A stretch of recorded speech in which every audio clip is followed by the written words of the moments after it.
Sesampainya aku di halaman rumah, aku melihat seseorang dari kejauhan sedang berlari.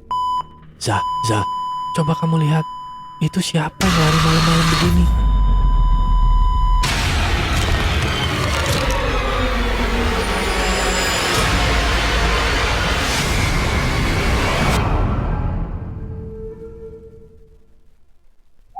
Halo para pecinta kisah horor di luar sana.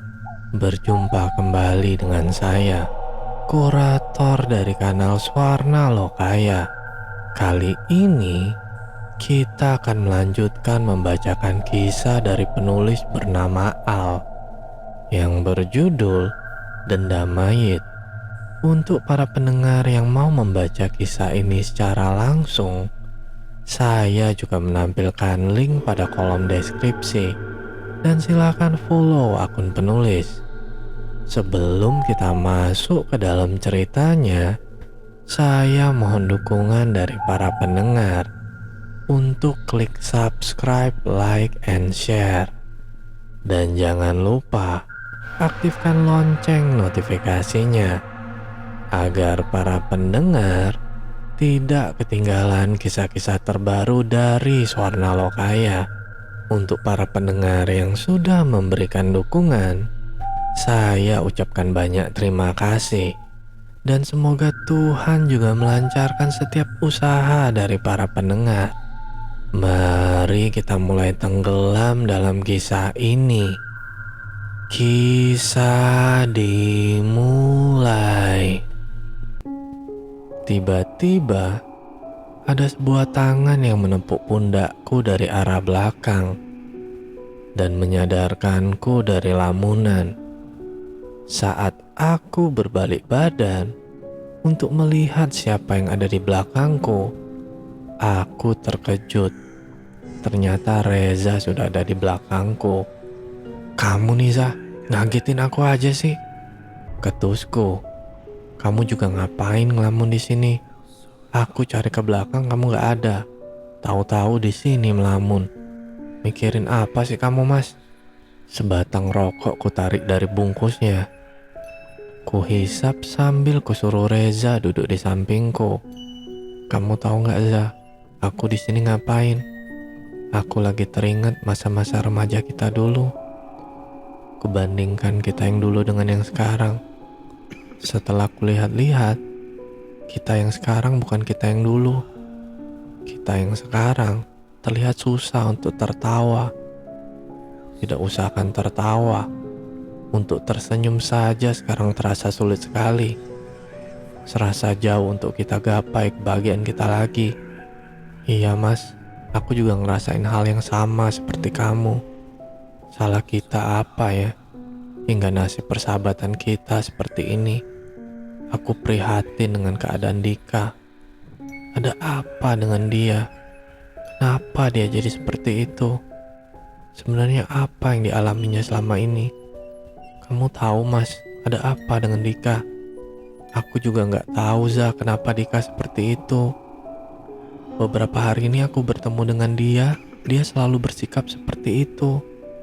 Ya udahlah Za, kamu mandi dulu Gi di rumahku. Nanti aku pinjamkan bajuku.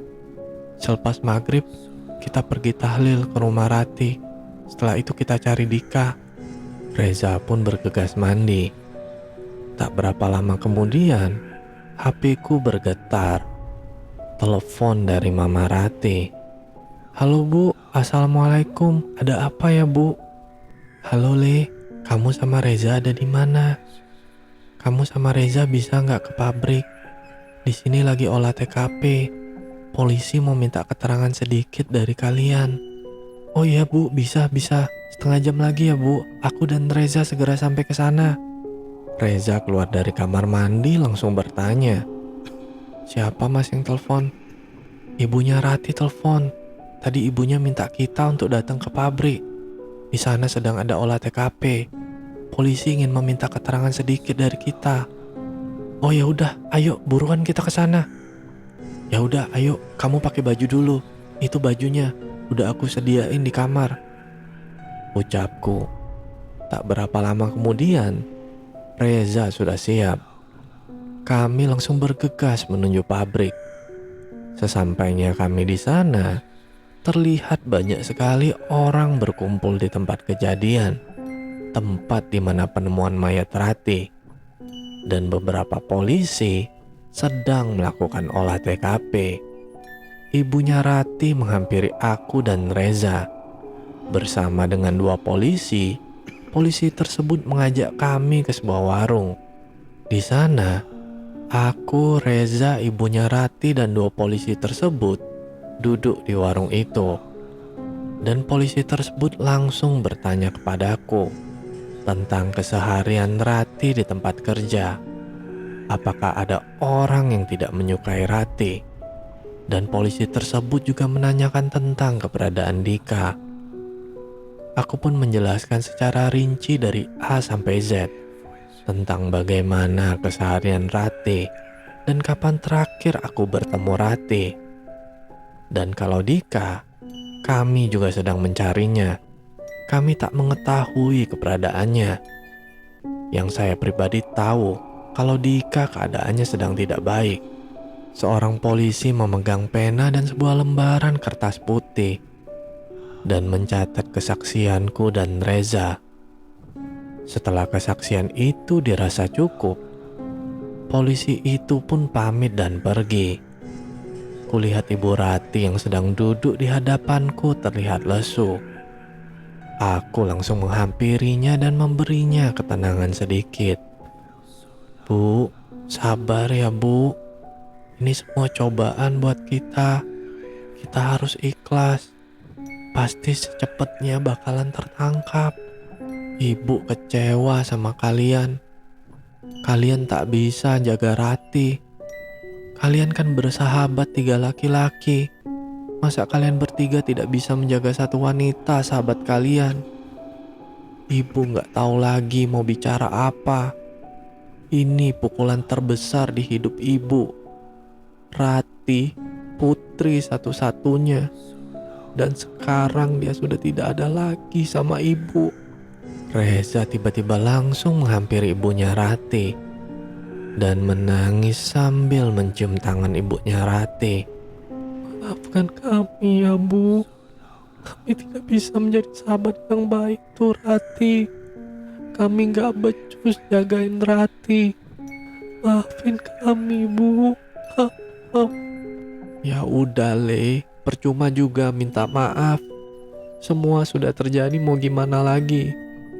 Semuanya udah diatur Gusti Allah. Kita hanya bisa menjalankannya saja.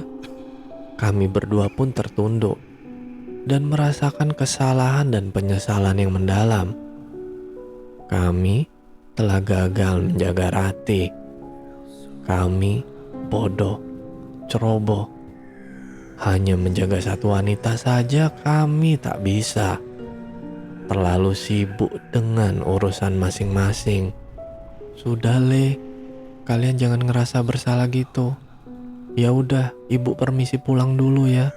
Udah mau maghrib. Makasih udah mau datang ke sini.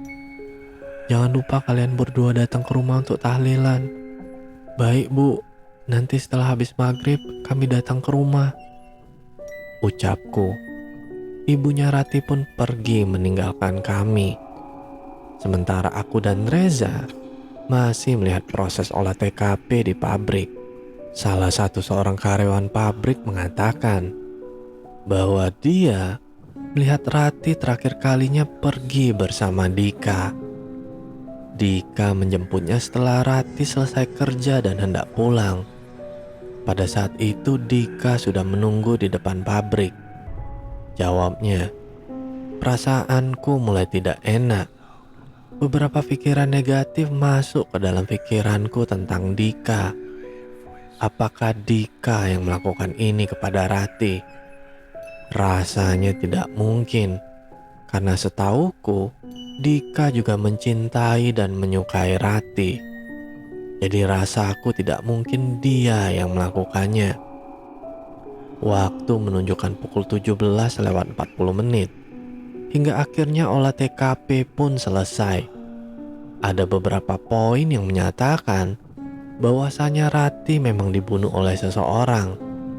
Namun polisi belum bisa menggambarkan siapa pelaku pembunuhan.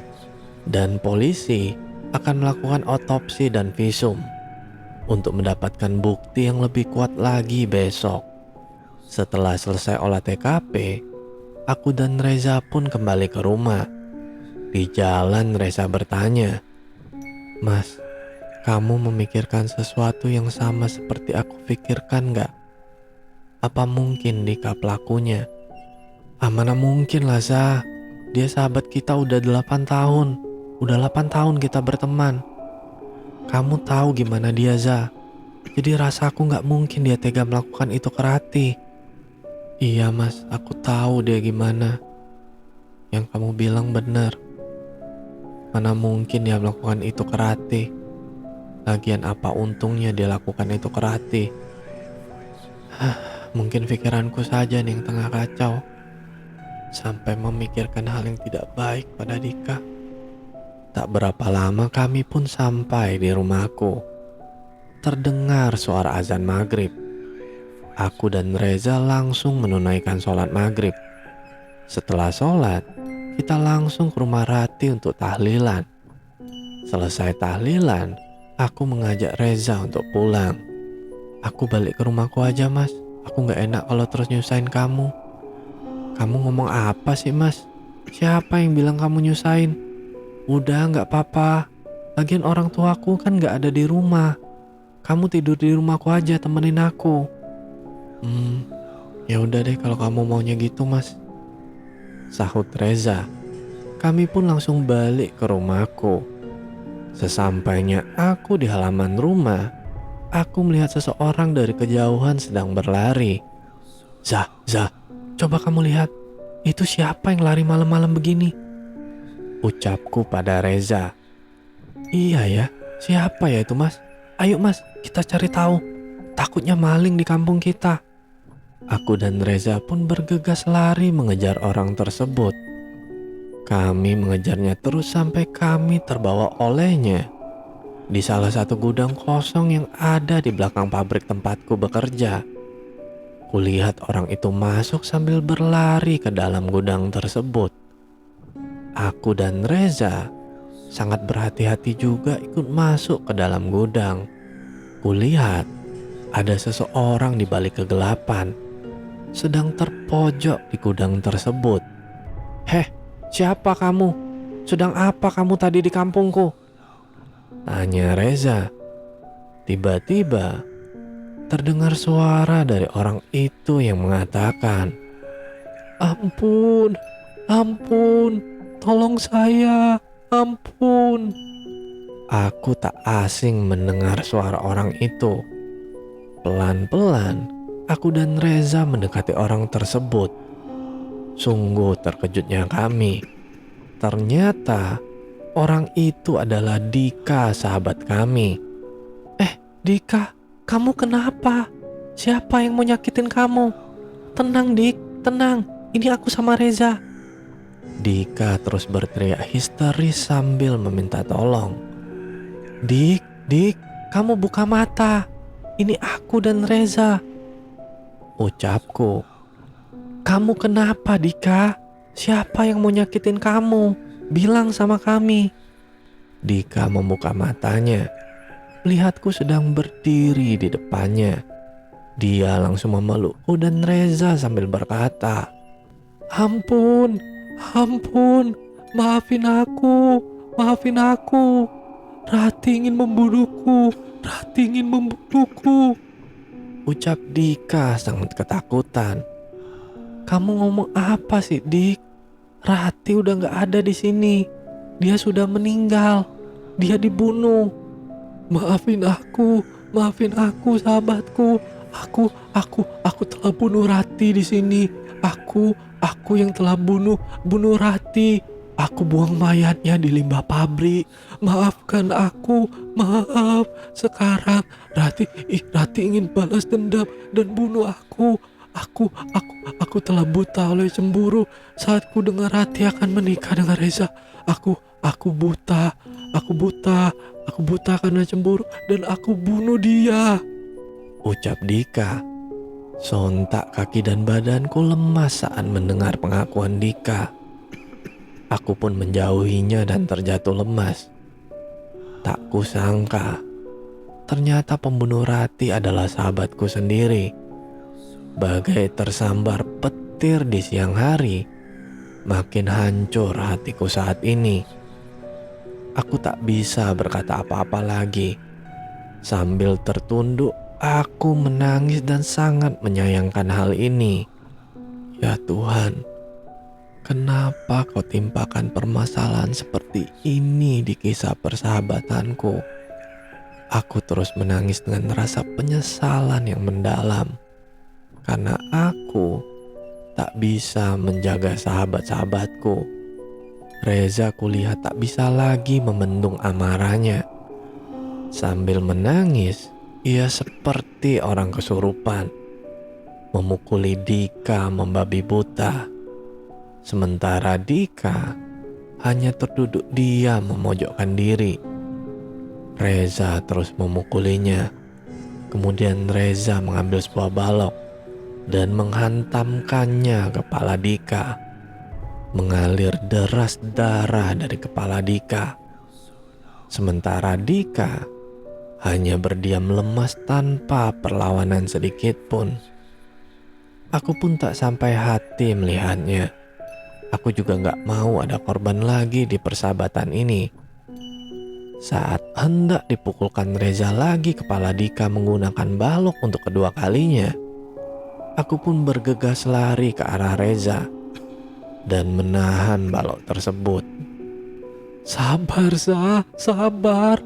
Istighfar, Za. Bukan begini caranya. Aku gak mau ada korban lagi di antara kita. Biar dia mempertanggungjawabkan perbuatannya di mata hukum. Kamu gak boleh gini. Biar bagaimanapun dia sahabat kita, ucapku sambil menahan tubuh Reza. Lepaskan aku. Biar ku bunuh dia. Biar ku buat dia merasakan apa yang Rati rasakan, ucap Reza. Reza seperti orang kesurupan, memberontak dan terus ingin menghantam Dika yang sudah tak berdaya lagi. Tak sabar, aku takut hal yang tak diinginkan terjadi lagi. Aku pun memukul wajah Reza sampai dia terjatuh. Kenapa, Mas? Kenapa kamu masih membela bajingan ini? Dia sudah bunuh Rati. Aku hanya ingin dia merasakan apa yang dirasakan Rati, ucap Reza. Kamu pikir dengan bunuh Dika, Rati akan kembali lagi, tertawa bersama kita lagi? Dulu saat aku tahu kalian menyukai Rati, aku hanya diam. Aku tak menyuruh satu pun dari kalian untuk menjauhi Rati, karena aku takut di antara kalian berpikir bahwa aku akan pilih kasih dan kalian akan bermusuhan denganku. Sekarang pun aku tak bisa nyalain kamu atau Dika, karena ini kesalahan kalian berdua. Kalian yang mau ini semua terjadi. Kalian sendiri yang mau persahabatan kita hancur. Kalian lupa, aku dulu meminta kalian untuk berjanji. Dan janji itu kubuat juga untuk diriku sendiri. Aku meminta kalian untuk tidak pernah punya perasaan ke Rati, termasuk aku. Kalian lupa kan dengan janji itu? Kalian sendiri yang sudah melanggar janji itu. Dan inilah konsekuensi yang harus kalian terima. Inilah yang aku takutkan dari dulu. Ternyata yang kutakutkan dulu sekarang telah terjadi. Sudahlah, mungkin ini sudah takdir kita seperti ini. Dan aku gak mau kalau sampai ada korban lagi. Cukup sudah bagiku kehilangan Rati. Kehilangan Rati adalah pukulan yang mendalam bagiku. Aku tak mau lagi melihat satu dari kalian harus terbunuh. Reza tertunduk sambil menangis. Aku langsung bergegas menelpon polisi untuk menangkap Dika sebagai pelaku pembunuhan Rati. Dan dia akan bertanggung jawab atas perbuatannya. Tak berapa lama, polisi datang dan membekuk Dika, membawanya ke kantor polisi untuk mempertanggungjawabkan atas perbuatannya. Ada dua perasaan yang harus kurasakan malam ini. Pertama, aku senang pelaku pembunuhan Rati tertangkap. Kedua, aku juga merasa sedih dan menyesali ini semua. Kenapa harus Dika yang melakukan kekejian itu ke Rati? Kenapa harus dia? Sambil menangis, aku duduk di samping Reza yang sedari tadi masih melamun dan menangis. Sambil kuelus pundaknya, aku berkata, "Sudahlah, sudah takdirnya bagi kita untuk menyesali segala kesalahan kita. Tak perlu kamu ratapi lagi kesalahan yang sudah terjadi dan segala hal yang sudah pergi. Nasi sudah menjadi bubur, disesali pun tak ada artinya lagi. Ini udah takdir kita bersama, Za. Aku menyesal. Aku ceroboh. Maafin aku, Mas. Karena aku semuanya jadi begini. Kalau saja aku tak punya perasaan ke Rati, mungkin kita masih bahagia seperti dulu. Aku lebih pantas mati, Mas, daripada hidup dengan rasa penyesalan. Maafin aku, Mas. Maaf." Sambil menangis, Reza berbicara padaku. "Sudahlah, Zah. Tak ada artinya lagi kamu menyesal. Kamu gak boleh gitu ngomongnya. Nanti Rati sedih melihat kamu seperti ini. Sudah, ini sudah takdir yang ditentukan Allah untuk kita. Allah gak akan uji kita melewati batas kemampuan kita. Kalau kamu dikasih ujian seperti ini, itu tandanya kamu kuat. Ikhlasin apa yang sudah terjadi. Doakan saja Rati agar tenang di sana. Rati pasti sangat senang di sana melihat kamu sangat mencintainya," ucapku. Setelah polisi membawa Dika, aku dan Reza pun kembali ke rumahku. 3 hari kemudian, aku mendapat telepon dari kantor polisi bahwa hari ini Dika akan disidang. "Zah, ini aku barusan dapat telepon dari kantor polisi bahwa Dika akan disidang hari ini. Kamu mau ikut gak menghadiri sidang?" tanya aku pada Reza. "Ya udah, aku ikut, Mas," jawabnya singkat. Kami pun bergegas datang ke gedung pengadilan dan menghadiri sidang Dika. Sesampainya aku dan Reza di pengadilan, aku melihat Ibu Rati yang juga hadir di persidangan ini. Aku dan Reza langsung menghampiri ibunya Rati dan menyalin tangannya. Tetapi aku tak melihat satupun keluarga Dika yang hadir untuk mendampinginya. Ada apa ini? Kok keluarga Dika gak ada yang datang? Apa keluarganya gak tahu tentang Dika? Tanyaku pada Reza. Ibu Rati menarik tanganku dan berbicara padaku. "Le, ibu gak nyangka ternyata pembunuhnya Rati adalah Dika. Ibu sangat kecewa, Le, dan menyayangkan kejadian ini. Tapi ibu heran, kenapa Dika tega ya berbuat seperti itu pada Rati. Padahal setahu ibu dia orang yang baik dan sopan. Tapi kenapa ya, Le?" Aku pun hanya bisa diam tak menjawab apapun pertanyaan dari ibunya Rati. Persidangan pun sudah dimulai. Setelah beberapa lama sidang berjalan, akhirnya hakim mengetuk palu dan menjatuhkan hukuman 15 tahun penjara untuk Dika. Seketika, tangisku pun pecah melihat Dika yang terduduk sambil tertunduk. Tak sampai hati rasanya. Aku melihat teman terdekatku harus menghadapi hukum. Kulihat Reza menangis terseduh-seduh. Terlihat di wajahnya menggambarkan sebuah penyesalan yang sangat mendalam. Dan di samping Reza, kulihat Ibu Rati yang juga menangis. Kami tak pernah menyangka Dika bisa berbuat keji seperti itu. Karena setahu kami, kepribadian Dika sangatlah baik. Dia ramah, periang, juga suka menolong orang yang kesusahan. Aku hanya berpasrah pada Sang Pencipta yang telah menentukan. Rasaku ini adalah skenario yang telah Ia ciptakan untuk menjadikanku seorang yang lebih kuat lagi. Dika pun kembali tangannya diborgol oleh polisi, dan polisi menggiring Dika untuk keluar dari gedung pengadilan. Saat ia melintas di depanku dan Reza, kulihat dia tak berani sedikit pun menatapku dan Reza. Dia hanya tertunduk dan menangis. Aku tahu gimana rasanya di posisi Dika sekarang ini. Saat Dika hendak keluar dari ruang persidangan, tiba-tiba Reza berlari ke arah Dika dan memeluk Dika sambil menangis. "Maafkan aku, karena aku juga kamu jadi begini. Maaf, Dik," ucap Reza pada Dika. Tak terbendung lagi rasa sedihku. Aku pun ikut berlari ke arah mereka dan memeluk mereka berdua sangat kencang. Saat kupeluk mereka berdua, aku merasakan aku telah kembali lagi ke masa remaja kami yang dulu. Terasa sangat indah. Sepertinya aku sangat merindukan masa-masa itu bersama 3 sahabatku. Namun kini sudah berbeda. Terasa sekali ada yang kurang dari kami, yaitu Rati, yang tak ada di sisi kami saat kami merasakan kehangatan sesaat. Kehangatan masa remaja kami sekarang saat kupeluk Reza dan Dika. Tak terbendung lagi tangis kami.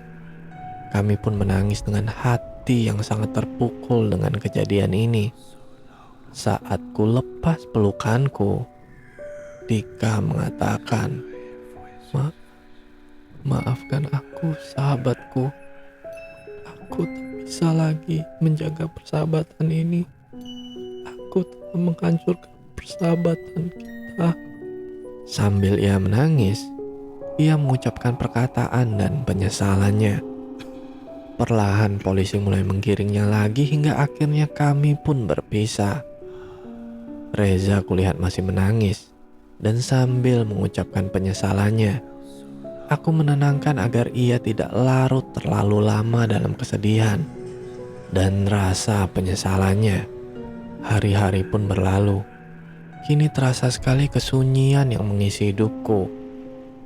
Tanpa sahabatku, aku merasa banyak sekali kekurangan di hidupku ini.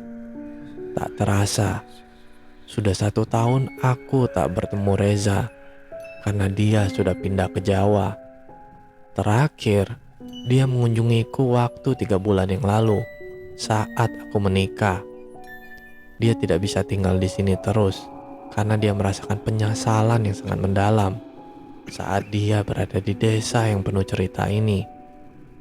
Aku masih sering mengunjungi Dika, namun tidak di kantor polisi, melainkan di rumah sakit jiwa. Setelah 2 bulan kemarin Dika di penjara, Dika memperlihatkan sifat yang aneh, seperti orang yang tidak waras. Dia suka berbicara sendiri dan terkadang menangis sendiri. Ia juga terkadang terlihat sedang menari bersama seseorang. Namun aku dan sipir penjara tidak melihat siapapun yang sedang menari dengannya. Polisi pun membuat keputusan untuk memindahkan Dika ke rumah sakit jiwa. Di rumah sakit jiwa, ia masih sering kukunjungi, namun ia sama sekali tak mengenalku. Saat bertemu denganku, ia pun selalu bertanya, "Kamu siapa?" Aku pun juga sudah pindah rumah dan keluar dari pabrik gula tempatku bekerja. Dan aku tak lagi tinggal di desa yang penuh cerita manis dan pahit selama bertahun-tahun. Sama seperti Reza, aku juga merasakan penyesalan dan bayangan-bayangan masa lalu bersama 3 sahabatku terus menghantuiku saat aku masih di desa itu. Aku berencana menutup semua kisah hidup di desa itu dan memulai langkah baru lagi di hidupku. Terlebih, aku sekarang sudah menikah. Oh iya, mengenai Rati, ternyata arwahnya masih belum tenang. Aku dengar cerita dari teman kerjaku dulu. bahwa arwahnya Rati sering menampakkan wujudnya di gudang kosong belakang pabrik, tempat dibunuhnya Rati. Arwah Rati sangat mengganggu karyawan pabrik, dan saat menampakkan diri, Rati sangat menakutkan dengan muka hancur dan perut yang sobek, sehingga isi perutnya menjulur keluar. Kehadiran arwah Rati ditandai dengan bau-bau bunga matahari, karena Rati pikirku sangat menyukai bunga matahari semasa hidupnya dulu. Arwah Rati selalu berteriak minta tolong dan selalu meminta dipakaikan baju pengantin. Aku hanya bisa berdoa untuk Rati setiap hari, agar arwah Rati bisa tenang dan terlepas dari segala urusan duniawi. Al-Fatihah untuk Rati. Sampai sekarang, kenangan ini kusimpan rapat-rapat di ingatanku. Tak akan aku lupakan 3 sahabatku, dan aku sangat merindukan kalian. Aku percaya suatu saat kita akan dipertemukan kembali di waktu dan tempat yang sangat indah. Tamat. Halo para pendengar, akhirnya selesai juga kisah Dendam Mayit ini ya. Jika para pendengar suka dengan kisah ini, silahkan tinggalkan komentar di kolom komentar. Dan bagi para pendengar yang mau kisahnya dibawakan, silahkan kirimkan ceritanya ke email swarna.lokaya@gmail.com. Baiklah, cukup sekian kisah horor kali ini. Semoga para pendengar beserta keluarga sehat selalu.